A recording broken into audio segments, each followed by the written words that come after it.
Hello guys, देख सकते हैं हम लोग तीसरा चैप्टर क्लास 10 का आज हिंट करने जा रहे हैं। और जिसमें कि एक नियम है ग्राफीय निरूपण विधि। कैसा विधि है? ग्राफीय निरूपण विधि। उसको आज हम लोग समझेंगे। और ये जो है 3.2 चैप्टर में 3.2 प्रश्नावली में काम का है। कुछ बिंदु जो कि हम लोग ग्राफ बनाते हैं और 3 तरह के ग्राफ के रेखाएं प्राप्त होती है। वह हम लोग का सबसे पहला रहने वाला है प्रतिच्छेदी रेखाएं प्राप्त होती है। और दूसरा जब बनाते हैं, दूसरा जब हो सकता है संभावित रेखाएं, वह समपाती हो सकता है। और तीसरा क्या हो सकता है? समांतर हो सकती है, जो कि हम लोगों ने अभी उसको नहीं ऐड किया। नेक्स्ट वीडियो में उससे हम लोग मिलते हैं। जो कि समांतर बिंदु होती है वह एक दूसरे के पैरेलल चलती है। और वह कैसे चलता है वो देखेंगे हम लोग। उसको चेक करने की विधि भी समझेंगे। जैसे कि अभी फिलहाल देख सकते हैं कि हम लोग प्रतिच्छेदी करती हुई रेखाएं बनाए हैं, जो कि इसका फॉर्मूला होता है A1/A2 बराबर B1/B2। जो कि इस बिंदु को रखने के बाद इसको सॉल्व करने पर हम लोग को A1 A2 और B1 B2 के बराबर में कट जाने के बाद बराबर नहीं होता है, तो फिर इसमें जो है ये बिंदु होती है प्रतिच्छेदी रेखाएं। अगर यदि ये आपस में बराबर हो जाते हैं तो फिर हम लोग आगे दूसरे नियम की तरफ बढ़ते हैं। अगर यदि पहले बिंदु में ही ये बराबर ना हो तो फिर हमारा ये प्रतिच्छेदी ही होता है। इसके अलावा दूसरा कुछ रास्ता नहीं देखने की जरूरत पड़ता है। जैसे कि हम लोगों ने समीकरण लिए हुए हैं, हम लोग बुक का ही समीकरण का उपयोग किए हैं।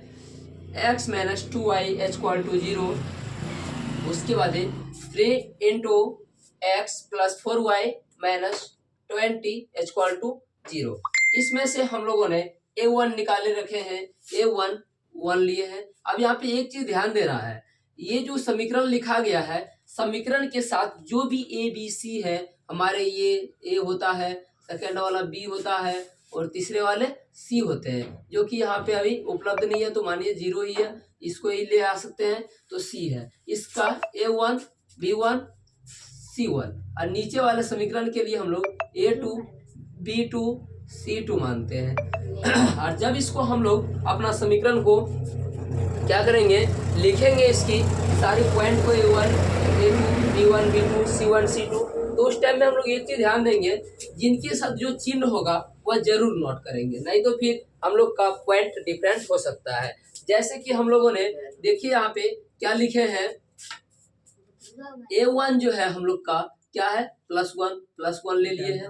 उसके बाद यहाँ पे क्या है A2 जो है वह क्या है 3 है, ले लिए +3। उसके बाद B2 क्या है 4 है, 4 को नोट कर लिए हैं। और B1 क्या है -2 है। उसके बाद C1 क्या है 0 है और C2 कितना है -20 है। तो चिन्ह सहित हम लोगों ने ले लिए हैं। उसके बाद तुम लोग देख पा रहे होंगे कि इसको अब क्या करना है, हम लोग को फार्मूला पे लेना है। कैसा formula? A1/A2 does not = B1/B2। तो इस पे जैसे ही डाल के हम लोगों ने देखे एक 1/3 = -2/4, तो इसको कटाने पर हम लोग को प्राप्त हुआ 1/3 डज नॉट = -1/2, जो कि एक प्रतिच्छेदी रेखा को इंडिकेट करती है। इसी को हम लोग जब देखेंगे अपनी किताब में, जब कभी आंसर की बारी आए लिखने के लिए, तो उस टाइम में बीजगणित निरूपण को देखेंगे तो उसमें केवल ये एक हल को बताती है। किसको बताती है? केवल एक हल हो सकती है। और इसकी सेकेंडरी नाम दूसरा भी नाम से जानते हैं, अद्वितीय हल भी नाम देते हैं। क्या नाम देते हैं इसका? अद्वितीय हल। क्या नाम देते हैं? अद्वितीय हल भी नाम दे सकते हैं। और इसको हम लोगों ने जब ग्राफ बनाएंगे तो कुछ इस प्रकार से ग्राफ हम लोग का बनेगा, जो कि एक बिंदु को काट रही होगी।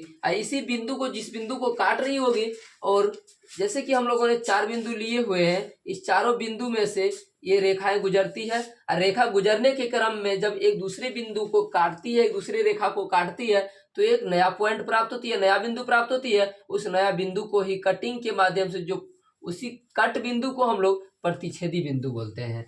तो हमारे तरफ से यही सोच है कि तुम लोग को अब तक समझ में आ चुका होगा। नहीं आया है समझ में प्रतिच्छेदी बिंदु के बारे में, तो आप लोग कमेंट में बताएंगे, फिर इससे भी शॉर्ट और आसान तरीका से आप लोग को समझाने का कोशिश करेंगे।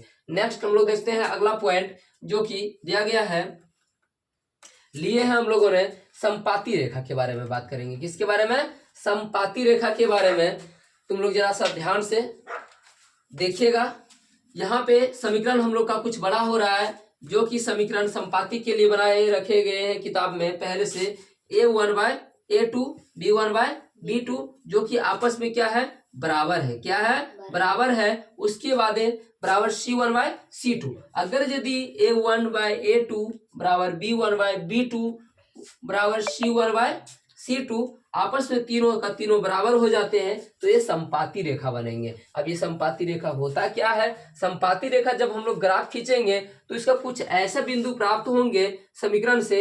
दो समीकरण रहेंगे हम लोग के पास, जो कि एक और ये दो, समीकरण नंबर 1 और समीकरण नंबर 2। इनमें से हम लोग A1/A2 B1 B2 और C1/C2 को हम लोग निकालेंगे। जैसे कि यहाँ से हम लोगों ने A1 लिए गए हैं 2 मिला है, B1 3 मिला है और C1 -9 मिला है, जो कि तुम लोग को पिछले कुछ टाइम पहले बताए थे कि चिन्ह सहित नोट करते हैं। चिन्ह सहित -9 है। उसके बाद देखा गया A2 4 है, B2 6 है, उसके बाद C2 -18 है, जो कि हम लोग यहाँ पे देख पा रहे हैं। इसको अब सॉल्व करने की बारी है। सॉल्व करके देखते हैं, तीनों बराबर होता है तो संपाती की तरफ बढ़ेंगे, नहीं तो फिर हम लोग दूसरा देखेंगे। एक होता है समांतर और दूसरा प्रतिच्छेदी। अगर तीनों का तीनों बराबर हो जाती है तो ठीक है। देखिए हम लोगों ने इसको फार्मूला के ऊपर रखे हुए A1/A2 B1 B2 C1 C2। अब इसको कटाने की बारी है। कटा दिए हैं, जो कि 1/2 और 3 से 6 को भाग दिए हैं, जो कि एक बार 2 बार में कट रही है 1/2। और फिर 9 से 18 को भाग दे रही है, जो कि और माइनस माइनस दोनों कट रही है और 1/2 प्राप्त होती है। इस प्रकार से हम लोग देख सकते हैं कि तीनों का तीनों आपस में बराबर हो चुका है और ये संपाती बनने के लिए तैयार है। अब इसमें जो है हम लोग ग्राफ जब खींचेंगे तो कुछ इधर से रेखा गुजरेगी, हो सकता है इधर से गुजरेगी, जिधर भी गुजरेगी, लेकिन दोनों रेखाएं, दोनों समीकरण का जो मान होंगे वह किसी एक बिंदु पर ही रह जाएंगे। जैसे कि मान लेते हैं एक बिंदु यहाँ प्राप्त हुआ, दूसरा बिंदु यहाँ प्राप्त हो जाएंगे, तीसरा इधर, चौथा इधर, और ये रेखा बन जाएगी। इसके अलावा दूसरा रेखा बनेगा ही नहीं, जो कि हम लोगों का क्या होगा?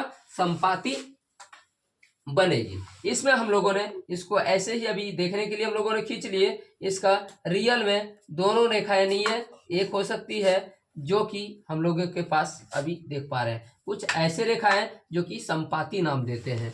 यानी आप लोग समझ चुके होंगे, ये जो ग्राफ को हम लोग सॉल्व करेंगे, XY पॉइंट निकालेंगे, जिसको निर्देशांक बिंदु बोलते हैं। वह बिंदु 4 का 4 के माध्यम से हम लोगों ने जो भी रेखाएं खींचेंगे वह संपाती बनेंगे, यानी कि एक के ऊपर एक गुजरेगी, तो उसी को हम लोग नाम देते हैं संपाती। और संपाती का हम लोग बीजगणित निरूपण में देखेंगे कि अपरिमित रूप से अनेक हल होता है। क्योंकि अपरिमित रूप से अनेक हल होने के कारण यह है कि यहाँ से जैसे कि हम लोग को एक पॉइंट यहाँ प्राप्त हुआ, दूसरा यहाँ हुआ, तीसरा यहाँ, तो इस प्रकार से चौथा, पांचवा, छठा पॉइंट आते रहेंगे, जो कि हमारे लिए क्या है? अपरिमित रूप से अनेक हल होंगे। इसी को नाम देते हैं अपरिमित रूप से अनेक हल। तो आप लोग से कोशिश है कि आप लोग ध्यान से वीडियो को देखें और समझें, और जहाँ कहीं भी दिक्कत हो तो कमेंट में बताएं। और नेक्स्ट वीडियो में मिलते हैं हम लोग समांतर बिंदु को लेकर के। ओके, आप लोग का समय शुभ हो और सुखमय हो। तो फिर अगले नेक्स्ट वीडियो में मिलते हैं। धन्यवाद।